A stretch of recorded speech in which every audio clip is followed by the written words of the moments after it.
نماز تراویح سرے سے کوئی نماز نہیں ہے ہی نہیں. کیا مطلب؟ سرے سے کوئی نماز ہی نہیں ہے. اب ذرا تفصیل سنیے. ہمارے دین میں 5 نمازیں شب و روز میں فرض کی گئی ہیں ہر مسلمان پر. یعنی 2 رکعتیں فجر کے وقت، 4 ظہر کے وقت، 4 عصر کے وقت، 3 مغرب کے وقت، 4 عشاء کے وقت. یہ ہر مسلمان پر فرض ہے. اتنی عبادت اس نے کرنی ہے، خدا کے حضور میں حاضر ہونا ہے.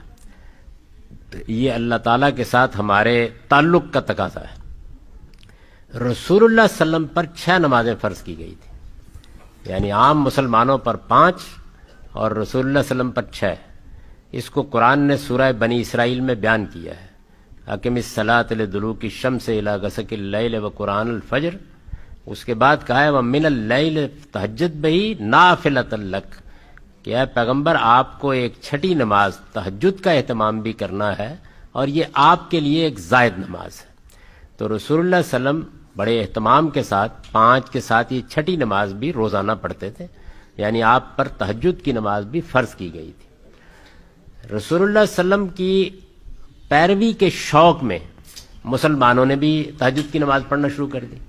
اس کا ذکر بھی قرآن مجید میں سورہ مزمل میں ہے. طائفۃ من الذین معک، یعنی صحابہ میں سے بھی کچھ لوگ اللہ تعالیٰ کہتے ہیں کہ آپ کے ساتھ پڑھنے لگ گئے ہیں تہجد کی نماز.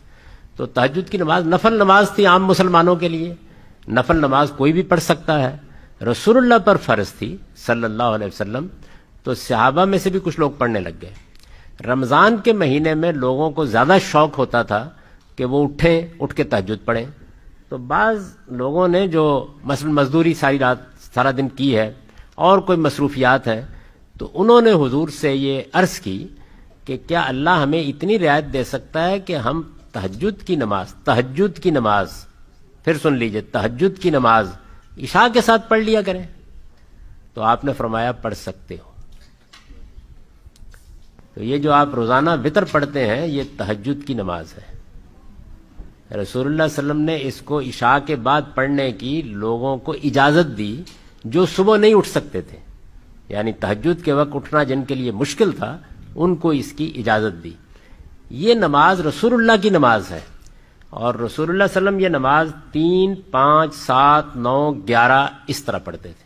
یعنی کم سے کم 3 رکعتیں اور 11 تک پڑھتے تھے. لوگوں نے یہ پوچھا ہے غالباً کسی موقع پر کہ ہم لوگوں کو، آپ کو تو پورا قرآن یاد تھا، کہ ہمیں تو قرآن مجید یاد نہیں ہے اس طرح سے، تو ہم رکعتیں بڑھا سکتے ہیں، تو آپ نے اس کی بھی اجازت دے دی ہے. چنانچہ تہجد کی نماز 3 سے لے کر امام مالک کے زمانے میں 49 رکعت تک پڑھی جاتی تھی. ہمیشہ طاق پڑھی جائے گی. یعنی 3 پڑھی جائیں گی، 5 پڑھی جائیں گی، 7 پڑھی جائیں گی، 4، 6 نہیں پڑھی جا سکتی.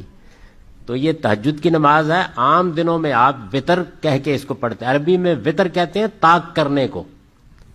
یعنی جو آڈ نمبر ہے اس کو وتر کہا جاتا ہے. عربی میں اگر یہ کہنا ہو کہ آپ کسی چیز کو طاق کر لیں، اس کے نمبر آڈ کر لیں، تو کہا جاتا ہے اوتر. اس سے لفظ وتر بنا ہے.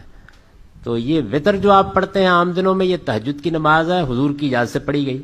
یہی نماز ہے جس کو آپ عشاء کے بعد پڑھ کے تراویح کہتے ہیں. اس کو تراویح کا نام کیسے پڑا؟ لوگوں نے جب زیادہ رکعتیں پڑھنی شروع کی شوق میں، تو وہ آرام کرنے کے لیے ہر 4 رکعت کے بعد بیٹھ جاتے تھے. عربی میں اس بیٹھنے کو ترویہ کہتے ہیں. اس کی جمع ہے تراویح. یہ نام بھی ایسے پڑا. تو یہ اصل میں تہجد کی نماز ہے. یہ ایک نفل نماز ہے. آپ پڑھیں اللہ بہت اجر دے گا، نہ پڑھیں تو آپ کے روزے کو کچھ نہیں ہوگا. وہ پرواز کرنے میں کہیں تھک کر نہیں بیٹھ جائے گا.